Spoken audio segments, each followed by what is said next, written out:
Ok, agora a gente vai começar então a solução da questão 5. A questão 5 ela é uma questão muito parecida com a questão 2.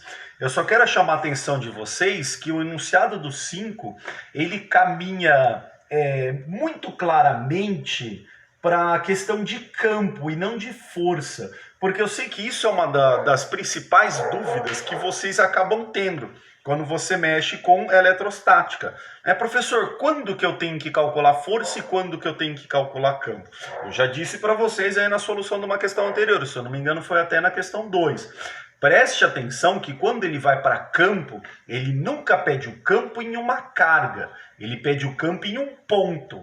Então você vê que os desenhos aqui são muito parecidos. Mas a 2 era uma questão de força, porque eu pedi a força resultante na carga 2, ó, tá aqui, ó. Qual é a força na carga? Agora, 5 não vai ser uma questão de força, porque no lugar da carga, olha lá o que apareceu. Apareceu um ponto. E aí já vou até para a pergunta final, ó. Determine o campo elétrico resultante no ponto. Não um campo sobre a outra carga e um campo sobre a outra carga. Não, é o resultado dos campos no ponto. Então, ou seja, a carga 1 gera um campo no ponto P e a carga 2 também gera um campo no ponto P, e aí a gente vai ver o resultado que dá desses dois campos que estão aparecendo ali dentro, tudo bem? É um problema vetorial, já falei, é muito parecido com a questão 2, porque você tem uma carga que tem mais 2 microcoulombs fazendo um campo elétrico no ponto P. Então, muita atenção para isso que você deveria fazer. Esquece a presença dessa segunda carga, faz de conta que você só tem essa daqui, e aí eu te pergunto, como que é o vetor, a setinha do campo elétrico que essa carga faz no ponto P? Tá bom? Então, isso já tinha que ter sido praticado bem, porque como essa carga é positiva, o campo entra ou sai? Sai. Então, na verdade, ó, a carga 1, pelo fato de ser positiva, em direção ao ponto, ele vai ter uma setinha saindo. Ó. Então, eu vou lá e desenho. Tá aqui o campo da carga 1, apontando para a direita, tá bom? Porque essa característica, sempre na carga positiva, o campo vai estar saindo. Agora, o que acontece? A gente faz o mesmo processo, agora esquecendo a carga 1. Então, eu também tenho lá na outra extremidade uma carga 2, que agora vai ter o valor de mais 8 microcoulombs, né? Só que olha que legal, ela também é positiva. Como ela também é positiva, o campo também sai. Só que agora, presta atenção que o ponto está aqui, ó. Então, ó, como esta carga, o ponto estava à direita dela, a seta é para a direita, porque saindo, acaba indo para a direção da direita. Agora, nesta carguinha que também é positiva, mas o ponto está na esquerda, saindo dela em relação à esquerda, acaba sendo uma seta direcionada para a esquerda, tá bom? Ó, tá aqui, ó, o E2. Então, é como se aqui, ó, tivessem diversos campos saindo. Claro que se eu tivesse colocado o ponto P aqui, ia dar uma seta para a direita. Se eu tivesse colocado o ponto P aqui em cima, ia dar uma seta para cima. E aí vai, um ponto P aqui embaixo, uma seta para baixo. Só que como o ponto está aqui à esquerda, acaba sendo uma seta para a esquerda. Tá? O mesmo papinho aqui seria da carga 1. Ó, tá? Como ela é positiva, então tem várias setinhas saindo, é sempre para fora dela.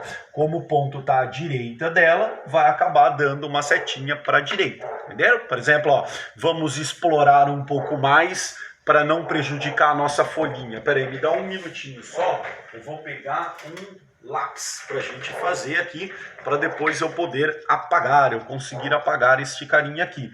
Então, se eu te pedisse, esse lápis não está funcionando, um pouquinho mais de paciência.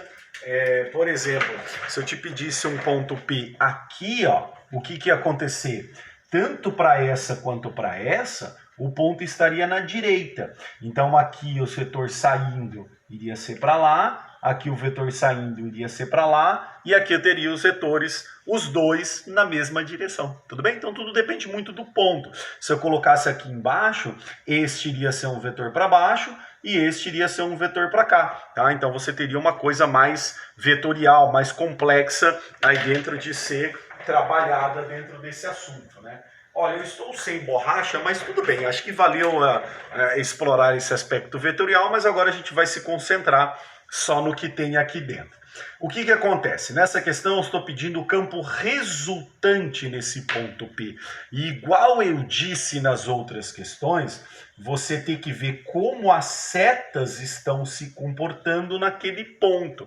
Então, até agora estou colocando setas tranquilas, contas tranquilas de você deduzir, de você resolver, e eu acho que aqui fica muito fácil de ver que elas estão em direções opostas, né? Então é como se, por exemplo, uma puxasse para um lado e outra puxasse para o outro lado. E aí se uma puxar com 10 e outra puxar com 2, como é que eu faço para ver o resultado? Eu faço 10 mais 2? 10 vezes 2? Não, é 10 menos 2, porque em direções opostas eu vou acabar subtraindo o campo elétrico, né? Alguns podem até perguntar, professor, por que E1 menos E2 e não E2 menos E1? Tantofa, você também podia fazer E2 menos E1, eu não sei qual dos dois é maior, eu só sei que eu tenho que fazer subtração. Se depois der negativo, não tem problema, a gente entrega um módulo que a gente já sabe que eu vou ter que subtrair um do outro. Então eu só vou calcular o resultado do campo nesse ponto P agora, quando eu tiver o valor do campo 1, do campo do 2 e ter feito a subtração, porque eu sei que eles estão em direções opostas. Tudo bem? Então, por isso que agora, então, a gente vai abrir aqui uma bolinha e vai agora calcular o valor de cada campo em seu ponto diferente. Então, para a carga 1, eu começo com K, 9 vezes 10 a nona. Essa carga que é 2 micro, que é 2 vezes 10 elevado a menos 6, dividido pela distância. Me desculpe, eu não copiei aqui, mas estava no enunciado, tá? Essa primeira distânciazinha aqui é 3 centímetros. Dessa segunda carga vai ser 10, tá bom? Esses resultados estão todos no enunciado. Então, essa primeira carga, 3 centímetros, tá? 3 vezes 10 elevado a menos 2 ao quadrado. Não se esqueça do quadrado. E resolvemos a conta, tá? Um campo 1 aqui vai ficar 9 vezes 2, 18. 9 menos 6, 3. E aqui embaixo, 3 ao quadrado, 9. 10 a menos 2 ao quadrado eu multiplico, 2 vezes menos 2, menos 4, tá bom? E aí dá para dividir, ó, 18 dividido por 9 dá 2, esse cara passa somando, fica 3 mais 4, 7. Já dá para perceber que eu estou fazendo bem mais rápido, tá? Porque a gente já resolvemos a questão 1, 2, 3, então essa conta já está bem demonstrada minuciosamente, para você perceber que é tudo praticamente a mesma trajetória, né? A mesma regra, o mesmo caminho. Então, olha lá, agora eu já sei que número que eu vou colocar aqui, ó. Esse cara vai dar 2 vezes 10 elevado à sétima, tá bom? Então, já tenho o valor do primeiro campinho que a gente calculou ali dentro, tá? Agora a gente vai, consequentemente, para o campo 2, porque, ó, eu preciso do campo 2, se eu não tiver o valor do campo 2, eu não consigo terminar esta conta. Então, na hora de calcular o campo 2, o que vai acontecer? Eu vou trocar agora, eu vou pegar a carga 2 e agora a distância 2. Só fica atento, né? Que o campo 1 são os dados referentes à carga 1. Já o campo 2 são os dados referentes à carga 2. Então, a carga é 8 micro e a distância é 10 centímetros. Então, simbora calcular.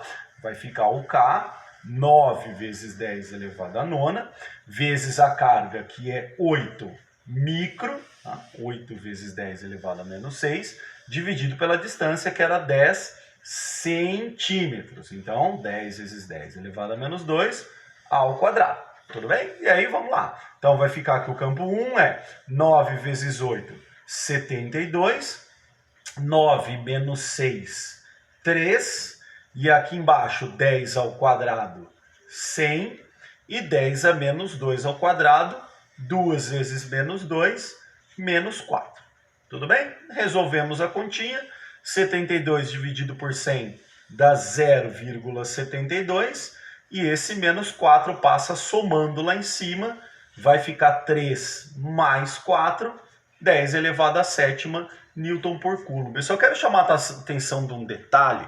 Aqui você poderia corrigir, né? Você poderia voltar uma vírgula, subtrair um aqui, que não teria problema nenhum, você estaria certo. Mas eu não vou fazer isso. Ah, se você não percebeu por que eu não vou fazer isso, eu não quero mexer nessa potência porque ela já está igualzinha esse cara aqui. Como ela já está igualzinha esse cara aqui, eu vou poder fazer a operação com esses dois números e já ter o resultado final. Se eu, por exemplo, mexesse, eu cairia num caso que é assim: 2 vezes 10 elevado à sétima, menos, aí aqui ficaria 7,2 vezes 10 elevado à sexta. E aí eu te pergunto, como é que você resolve essa conta? Não dá para resolver essa conta, não se resolve essa conta. Porque como você tem potências diferentes, você não consegue trabalhar com o número aqui na frente. É como se você tivesse na matemática a operação 2x menos 7,2y. Tá vendo? Esses caras são diferentes, você não consegue fazer. Quanto que dá 2x menos 7,2y? Não sei, professor, não dá para fazer. Agora, se você tiver a mesma potência, né? 2 vezes 10 à sétima e 0,72 vezes 10 à sétima, aí você consegue resolver. Porque como que ficaria? A mesma coisa que a gente usou aqui em cima. Você teria 2x menos 0,72x. Aí dá para fazer, né? E isso vai dar 1,18, desculpa, 1,28x, né? Que seria esse 10 elevado à sétima, certinho, que você consegue perceber. Então, por isso que eu vou manter o 0,72 vezes 10 elevado à sétima, tá? Porque daí, se você ainda não entendeu, é como se eu colocasse o 10 à sétima em evidência. Eu tirasse ele fora dessa operação. E aí eu poderia fazer só e somente só a operação com os dois números, que é 2 menos 0,72, 1,28 vezes 10 elevado à sétima Newton por Coulomb. Deixa eu só chamar a atenção de um detalhe. Não sei quando você pegou essa lista, mas já logo no primeiro dia que eu liberei essa lista, eu vi que eu copiei esse gabarito errado, tá? Em algumas listas podem estar 2,72, né? Que na verdade seria a soma aqui. Porque na verdade quando eu copiei o exercício aqui era para ser negativo, mas eu não vou mexer no enunciado, eu vou deixá-lo assim. Só por favor, quem está com a lista com gabarito 2,72, corrija 1,28, tá bom? Mas a maioria que já pegou a lista aí corrigida, ela já está com o gabarito corrigido de 1,28 vezes 10 elevado à sétima, né? Um último comentário aí, então, antes da preparação para a prova. Esse já é um problema de nível vetorial, né? Muito parecido com a questão 2, e que eu avisei vocês, né? É claro que vocês vão ter, em algum momento, uma questão vetorial desse estilo, onde vocês vão ter que, além de saber fazer a conta, analisar o vetor. Isso já é uma questão mais difícil, uma questão mais trabalhosa, que seria aquela questão que faria o diferencial para você tirar um 8, para você tirar um 10. Tudo bem? Bons estudos para vocês, tirem as suas dúvidas antes da avaliação e lembrando, não estude só por essas listas, tá bom? Também consultem aí as listas das atividades que a gente fez anteriormente, que a prova vai estar bem acessível para vocês, tá? Um abraço para vocês e a gente se vê em breve.